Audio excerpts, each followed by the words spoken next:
Welcome! It's November, which means it's time for Vote Coasters, the world's largest annual roller coaster poll. Last year in 2020, we polled nearly 2,700 people who ranked 115,000 roller coasters to find out which one or which ones were the best in the world. And similarly this year we want to do the exact same thing, and to do that we need your help. But what is the Vote Coasters poll and why is it one of the best polls out there? Well, the first thing is Vote Coasters is representative, which means that a ride doesn't need to be popular or have a high ridership for it to do well. Because of the algorithm that we use to rank, it doesn't matter about how many people have ridden it, it only matters where the ride appears on each person's list. Secondly, the poll is inclusive. It's not a poll for a specific forum or specific type of roller coaster enthusiast, it's a poll for everyone. So if you've ridden 10 roller coasters, you can take part. If you've ridden 100 roller coasters, you can take part. If you've ridden 1,000 roller coasters, you can take part too. It's truly a poll for everybody and we want everyone possible out there to take part in it. And finally, unlike many other polls out there, Vote Coasters is easy. We use a simple drag and drop system so that you can rank your rides effectively. All that means is you basically search for the roller coasters you've ridden, you drag them into your list, and then you can move them up or down in your list depending on which you think is better and which you think are worse. As I said before, Vote Coasters is not a popularity contest. We care about the individual positions of the roller coasters within your list, which means the more roller coasters you include within your list, the more impact you have on the poll itself. And that actually scales up, not double, but quadruple. So if you double the amount of roller coasters in your list, your impact on the poll actually quadruples. So it makes sense for you to try and rank as many roller coasters as you've ridden as you feel comfortable to rank. Obviously, if you find it very difficult to rank some of the rides that you've ridden perhaps a long time ago, or you just find them difficult to rank because they're generally not very good, don't worry about it. But do try and rank as many rides as you can, especially if you've got a very long list. Say you've ridden 200 or 300 credits, then ranking a large portion of those can really help out the poll. And in a bit on this video I'll tell you a bit about how you can rank hundreds of roller coasters effectively using our grouping system. So it's now time for you to take part in the poll and vote for some of your favourites. So you can go to votecoasters.com or head on over to our website coasterbot.com/votecoasters. There's a link in the description and hopefully the I button will have popped up somewhere. Then you sign up and log in to our voting portal. We ask you to sign up so that you can log in and edit your roller coasters over time rather than having to rank every single roller coaster you've ridden in one big go. And it also means, for example, people who took part in the poll last year, when they came to log in this year for the first time, we asked them whether they wanted to start with their 2020 list to save them time. And once you've logged in, it's then time to get voting and begin ranking the roller coasters that you've actually ridden.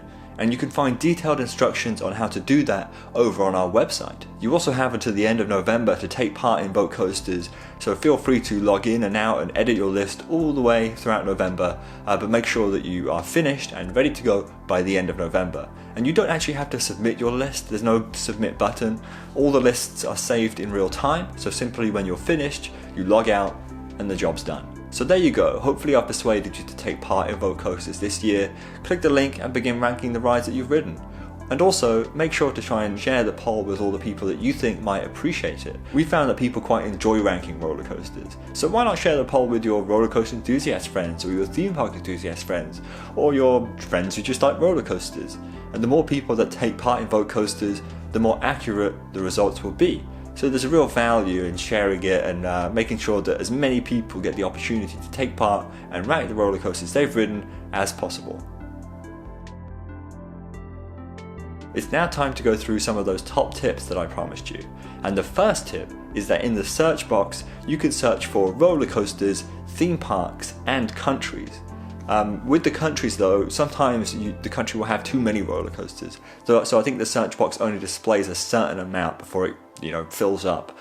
So I often find that searching for theme parks is the most valuable. So I could search for a theme park that I've been to, say Alton Towers. I look through all of the roller coasters at Alton Towers, drag the ones that I've ridden into my list and order them. And then I move on to the next theme park and I just keep repeating that until I've searched for every single theme park I've been to.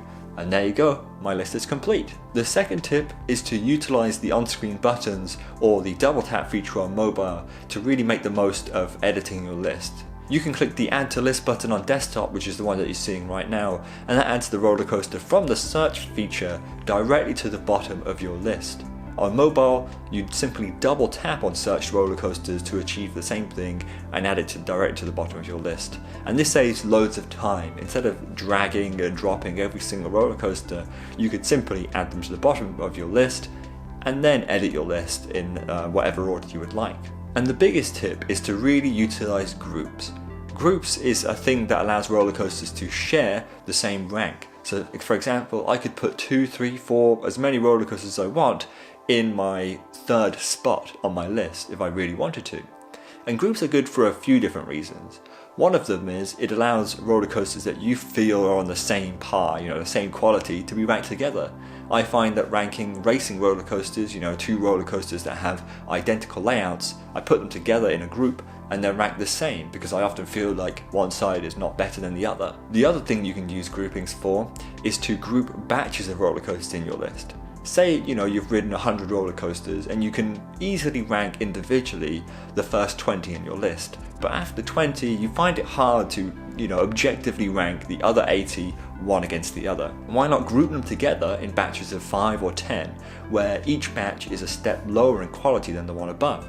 So you have your first 20, then you have, say, a group of 10 that's between 20 and 30, then you have a group of another 10 which is between 30 and 40, and so on and so forth.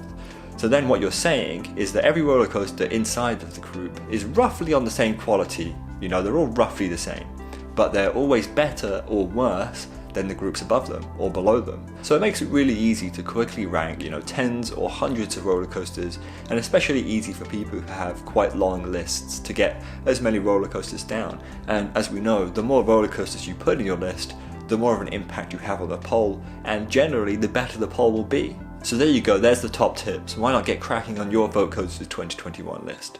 That's all it from me. Remember to take part in Vote Coasters, share Vote Coasters, enjoy Vote Coasters, and I'll see you next time. Goodbye.